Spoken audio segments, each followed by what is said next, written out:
আমার নবী বলেন, একজন মানুষ নৌকা ছাড়া ভ্রমণ করতে বেরোলে যেমন তার ভ্রমণ করা হবে না, ঠিক তেমনি ভাবে একজন মানুষ আমল ছাড়া কবরে গেলে ওই মানুষও কবরের জগতে শান্তিতে থাকতে পারবে না, ওই মানুষ আযাবের মধ্যে লিপ্ত হবে।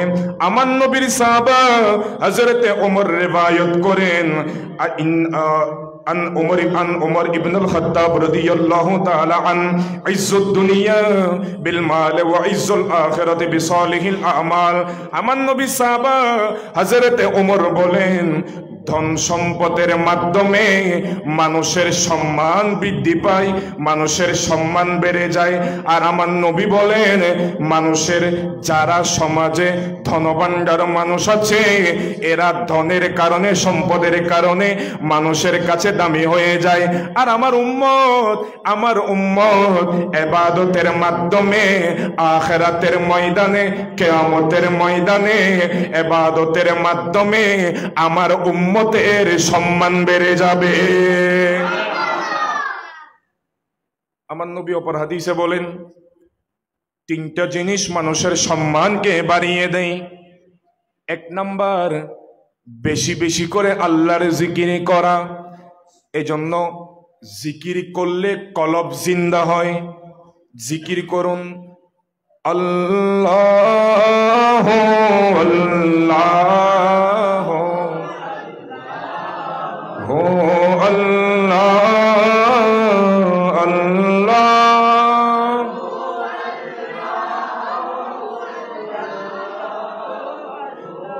আসুবহ বাদা মিন طلعته والليل دجى من وفراته الله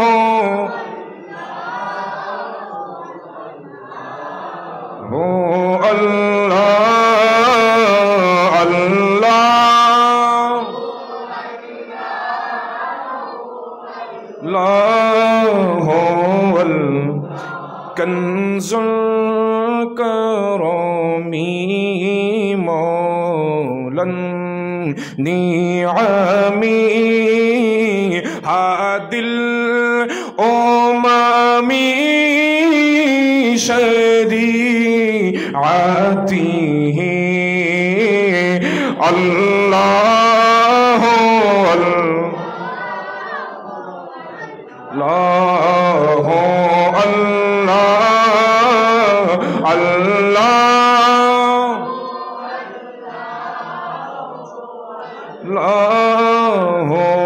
الله একটু জোরে বলুন না সুবহানাল্লাহ।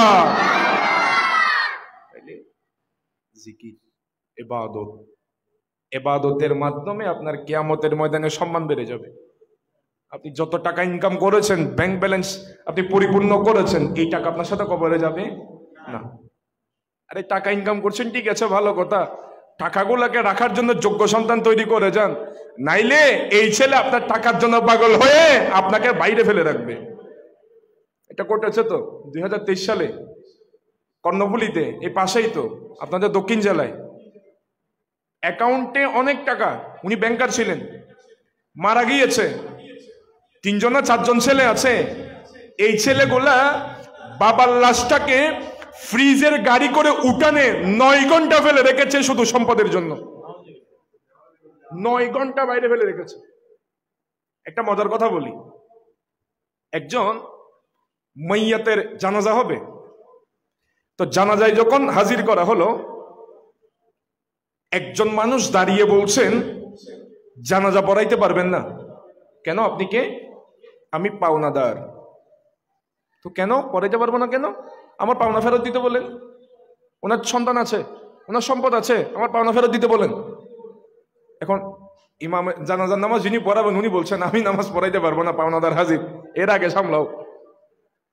এখন পরিবার আসছে, ওনার ছেলেরা বলছেন পারবো না, উনি এত বেশি সম্পদ রেখে যায় না, তোমার এতগুলো টাকা আমি কোত্থেকে দিব, যাও যাও সরো সরো।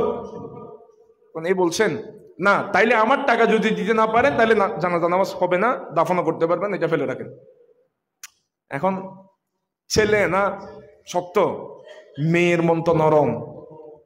মেয়ে পেছন থেকে শুনেছে, পর্দার ভিতর থেকে খবর পাঠিয়েছেন, যেই লোকটা আমার আব্বার কাছে টাকা পাবে এর আমার কাছে আসতে বলো, আমি এর টাকাগুলো পরিশোধ করব।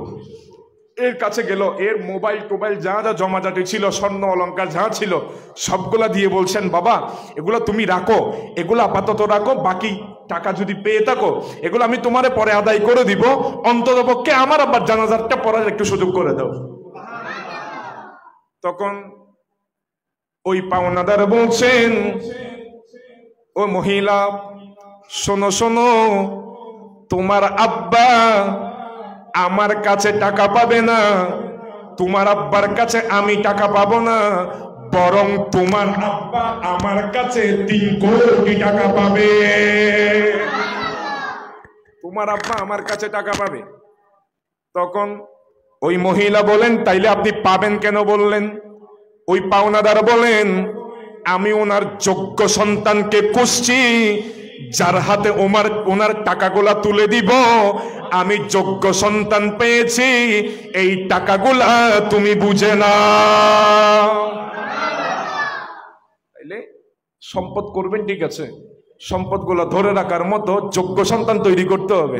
এখন এই সন্তানকে যদি আপনি বল্টু বানান, এর যদি খাম্বা বানান, এর যদি লোহা বানান, এর যদি গলার মধ্যে যদি লোহাটা জুলাই এনে ক্যান ক্যান করে যে এগুলা বানান, তো এইতে আরা জীবন এইদিকে মুসরাবে, আর আপনি মারা যাওয়ার পরে আপনার ঘেড়ি বেড়ে ধরে ঘেড়িতে মুসরাবে। এই জন্য এর এটা না মুসরাই, এটা শিখান। এটা কি? দোয়া, ইবাদত, বন্দেগি, জিকির, নবী পাকের দেখানো পথ। ইসহাক শাহ রহমতুল্লাহ আলাইহির ওরসে পাকে বসান। ইসহাক শাহ রহমতুল্লাহ আলাইহি যেরকম করে নিজের জীবনকে দামি বানিয়েছেন সেগুলো আমাকে শোনান, দেখবেন এই ছেলেও অন্তত ইসহাক শাহ রহমতুল্লাহ আলাইহির মতো গৌসে জামান না হলেও এই ছেলে অন্তত পক্ষে আল্লাহর ওলিয়ে পরিণত হবে। তাইলে ইসহাক শাহ রহমতুল্লাহ আলাইহির এই ওরসে